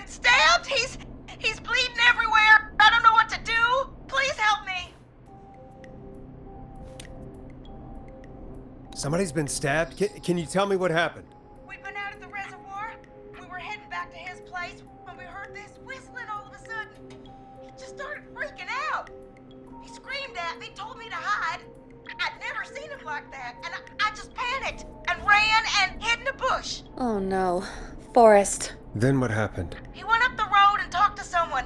I couldn't really hear or see anything. It sounded like he might have known the person, and they just stabbed him. Casey, was he talking to a woman? I don't know. They had a mask and wore all black. That's all I know. Please, we need help here. I'll get you help, but I need to know. Where did the masked person go? They left. They left him to bleed out. I waited until they were gone, then dragged him into the garage and called 911. Wait, why didn't she make sure he was dead? I don't know. I think I heard them say something like, "It's not so funny now, is it?" Before they left, but please, he needs to get to the hospital. I can't drive, so we need an ambulance. Forrest, the ambulance was destroyed in the explosion at the gas station. You should get all the info you can. What's your friend's name, Casey? It's Jason Parker. Can you tell us where Jason was stabbed? They stabbed him in the stomach, and then stabbed him again in his leg when he was on the ground, and it's... Oh, the knife is still there in his leg. We'll be right back. Peggy, patch us through to the hospital. On it. Phoning St. Gabriel's now. Switch to line 2. Hello, St. Gabriel's Hospital. How can I help you? Hi, this is Forrest Nash from 189.16. We have a stab victim at 25 Nancy Drive named Jason Parker. He's been stabbed in the stomach and the leg. He's bleeding heavily. Oh, God, I'm sorry. But the ambulances, well, you know. I know, but please, we need something, or he's going to die. Forrest, Listen, you're going to have to get him here. We need to see him, and we can't get there ourselves right now. We don't have any way to drive him right now. And even if we did, he's bleeding out fast. All right, listen. We need to buy him time to get here. That means stopping the blood first, and then finding someone to stabilize him. To stabilize him, you really need someone with first aid training. Do either of you have any? No. Me neither. Damn it. I'm really sorry about this, but I have other patients who can't wait. All I can do is talk you through the procedure as quick as I can, and then leave the rest to you. You think you can handle that?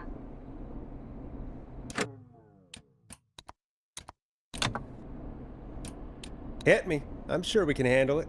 Okay, from the top. If he's bleeding out, then you need to get him comfortable and try to stem the bleeding. Lay him down. Apply continuous pressure directly to the affected areas. When the bleeding slows, get a clean cloth of some kind and hold it over the wounds. Get them comfortable. Apply pressure. Clean cloths when slowed. Got it, I think. You said he was stabbed, right? If the object he was stabbed with is still in him, don't take it out. It's stopping the worst of the bleeding right now. If anything, you should secure it so it stays where it is. I wouldn't have thought of that. It makes sense, though. God, that was a lot of info. But I think we can handle this. Glad you got it so far, because there's more to go. I'm still with you, Doc. What else do we need to know? If he's lost a lot of blood, he may enter shock. If he does, act fast. If you applied a cloth and it's bleeding through, don't remove it.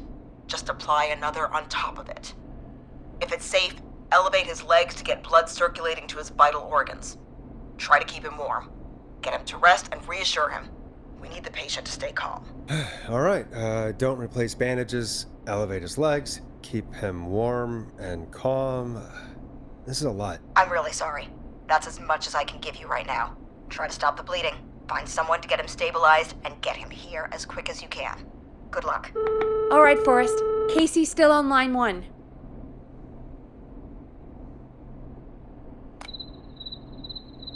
Hello? Hello? Forrest, are you there? Hi, Casey. I'm here. How are you doing? I need help! I've been putting pressure on his stomach wound since you left, but he's still bleeding. I don't know what to do. That's good, Casey. The nurse said to do that. What about the knife in his leg? It's gotta be hell. Should I pull it out? No, don't touch the knife. The bleeding will get worse if you pull it out. Are you sure? sorry. I'm gonna stop making suggestions. No, don't worry, Casey. We're a team here. We're all going to get Jason through this. Casey, is his leg wound bleeding right now? I hate looking at that knife. Yeah, it's bleeding. His stomach is worse, though. I think we need to secure the knife so it doesn't move around. Do you have anything you can tie around it? Yeah. There's some laundry piled up on top of the dryer, some cloths on the hood of the car, and what else? I guess I've got my jacket.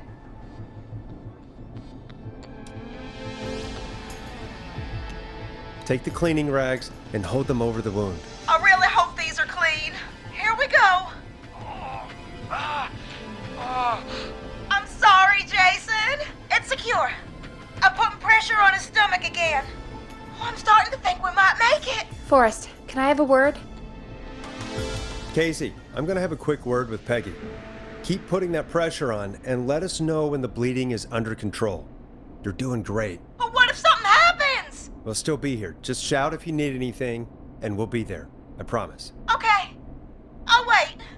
Jason, please be okay.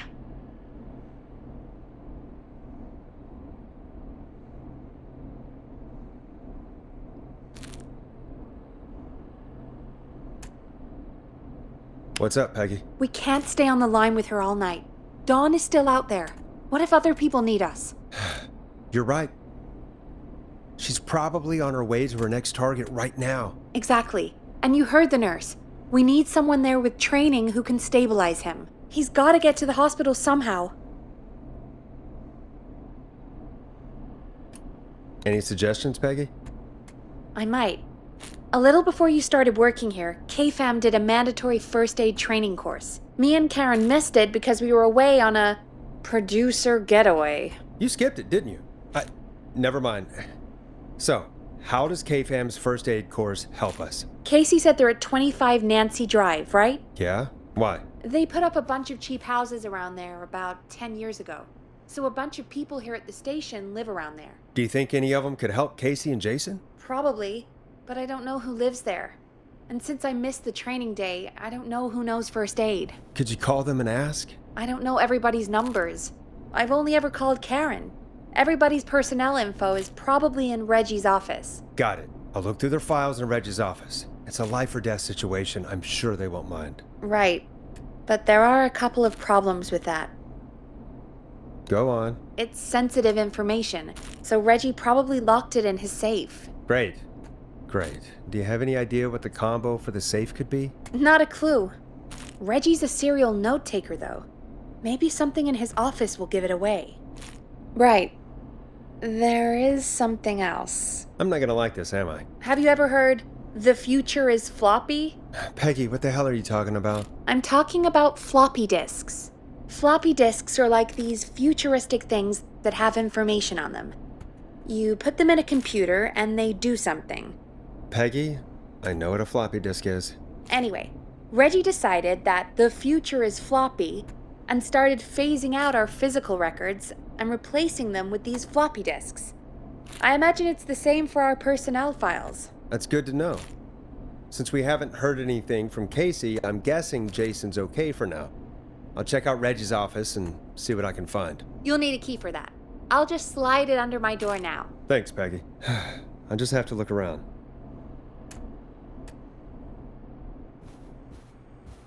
Good. I'll patch my mic down to the office so you'll hear me over the intercom.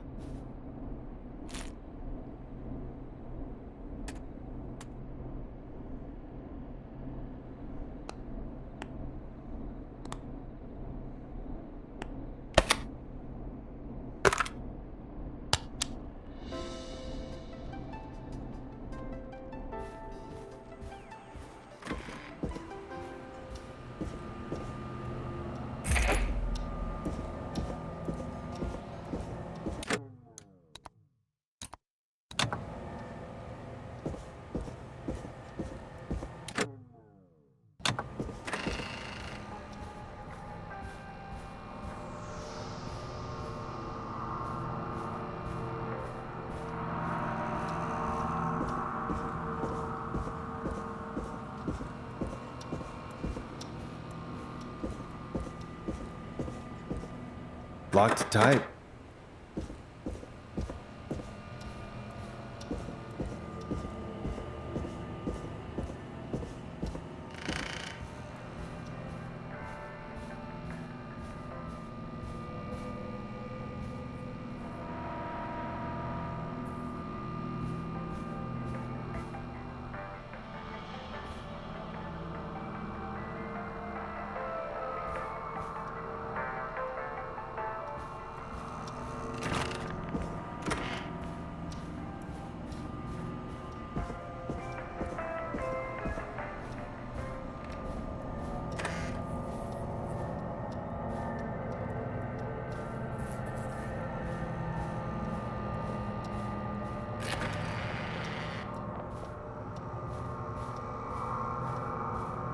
Hey, Peggy, you there? Yeah, I'm here. Did you find what we need? I can't figure out how to get into this stupid safe. No worries. We still have a little time. Reggie writes almost everything down somewhere. I'd recommend you start reading. I'll have a look around. You're probably right. I'll let you know when I find something, or don't.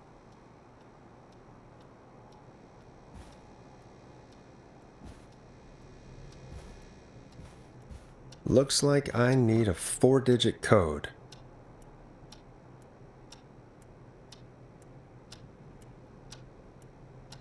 Nope, that's not working. Must be something else.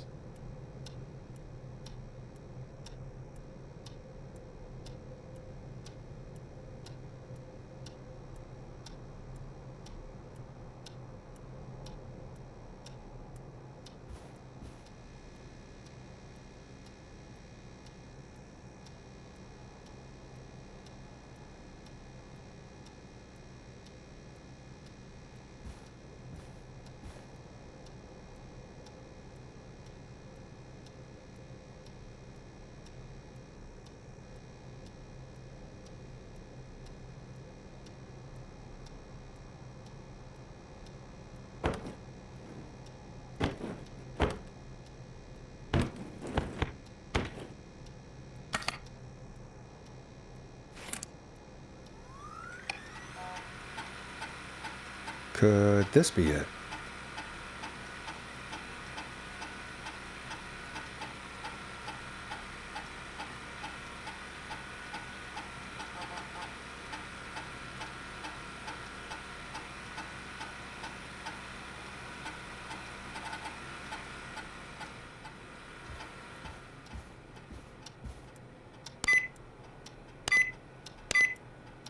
Nice.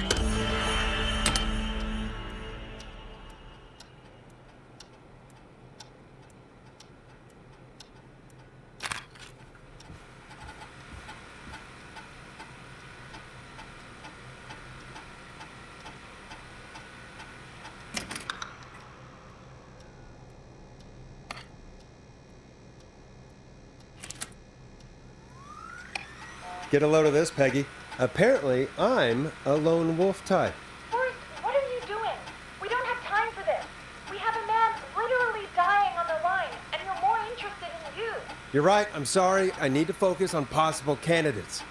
I can read the rest of this later.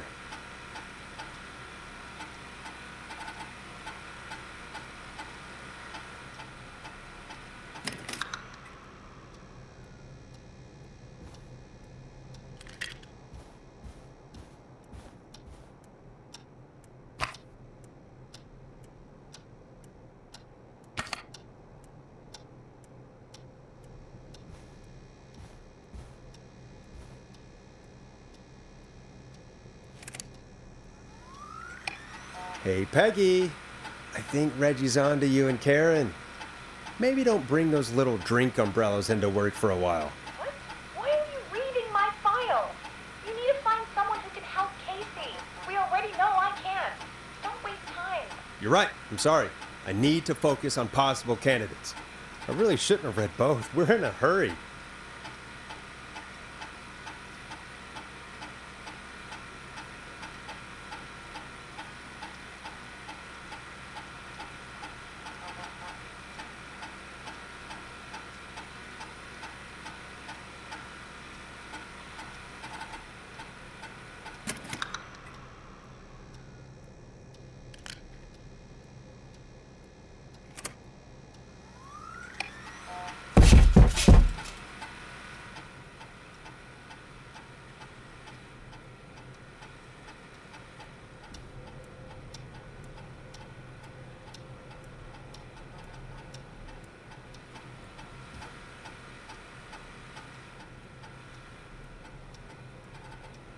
Hey, Peggy, you there? Yeah, I'm here.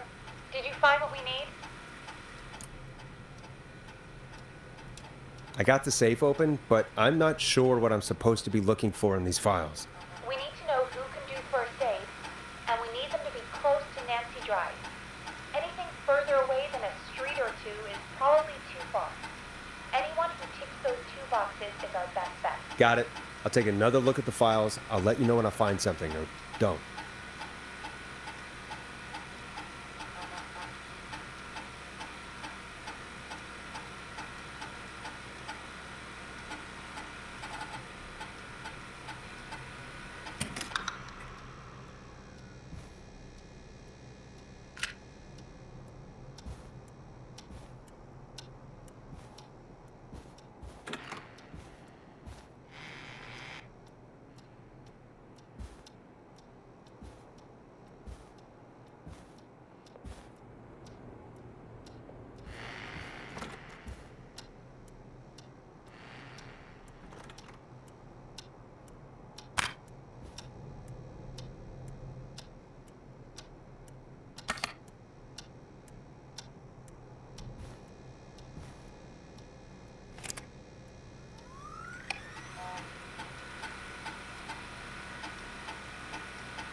Hey, Peggy, you there? Yeah, I'm here. Did you find what we need? I think I know who our best bet is to help Casey and Jason. All right, good work. Who should I... Hello? Is anybody there? Please pick up. Casey, I'm here. What's wrong? Jason started going pale. I tried to get him to rest, but he just threw up everywhere. What's happening? What do I do? God, it sounds like he's going into shock. Casey, just stay calm. It's going to be okay. But the bleeding seemed to slow down. Did I mess up? Jason, I'm sorry. Casey, calm down. You've done everything right. I need you to listen to me, okay? For Jason. What did the nurse say to do about shock? Casey, I need you to elevate Jason's legs. We need to get the blood flowing to his vital organs. Got it. Jason, stay with me. I'm just gonna move you. This might hurt. Okay. I propped his legs up on some boxes. I'm looking at my notes. We need to get Jason as warm and comfortable as possible. Do you have anything you could use nearby, Casey? Yeah. I still have some laundry next to me. I'll wrap him in some blankets. Just give me a second. Sorry. Jason's bleeding through his bandages. Should I get him new ones? Or... Oh, God. Don't remove the bandage. Apply another one on top of it. Do you still have something you can use? I've used the rest of the laundry to keep him warm, so... I'll use my jacket. I can always get a new one. I'll fix his bandage and get him warm. Hold on, please.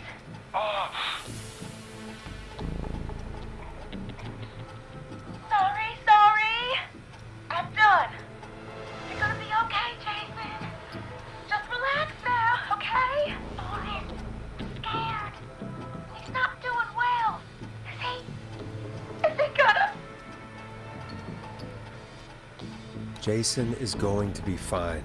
Just make sure he knows he's going to be okay, okay? Okay. Please.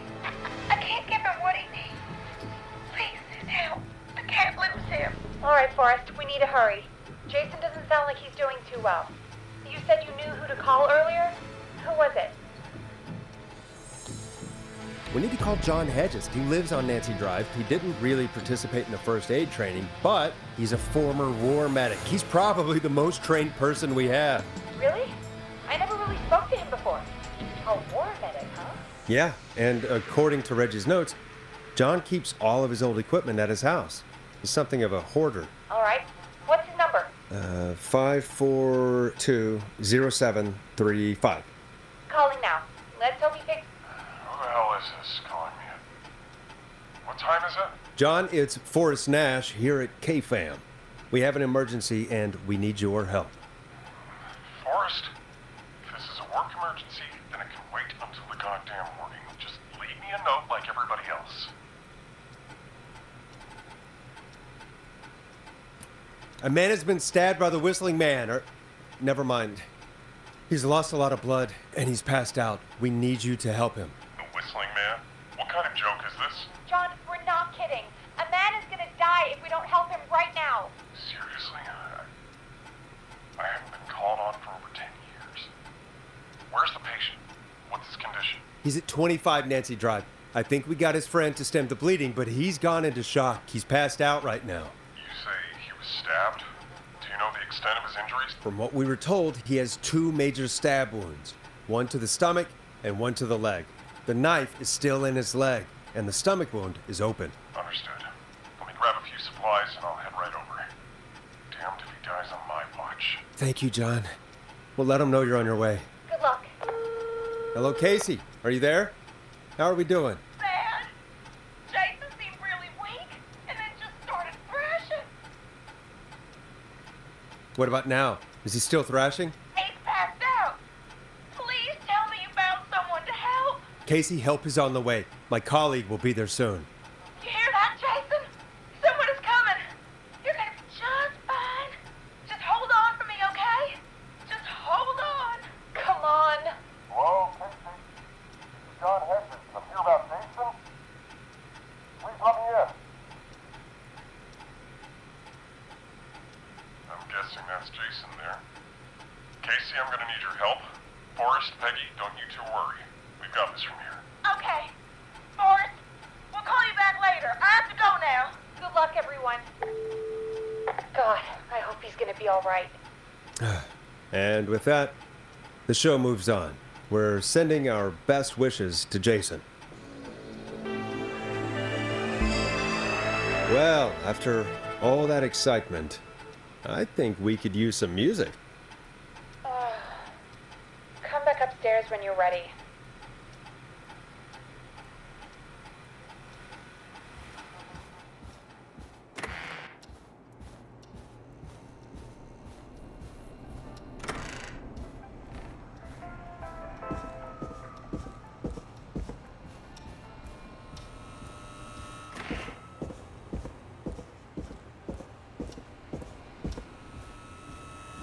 It's getting pretty late.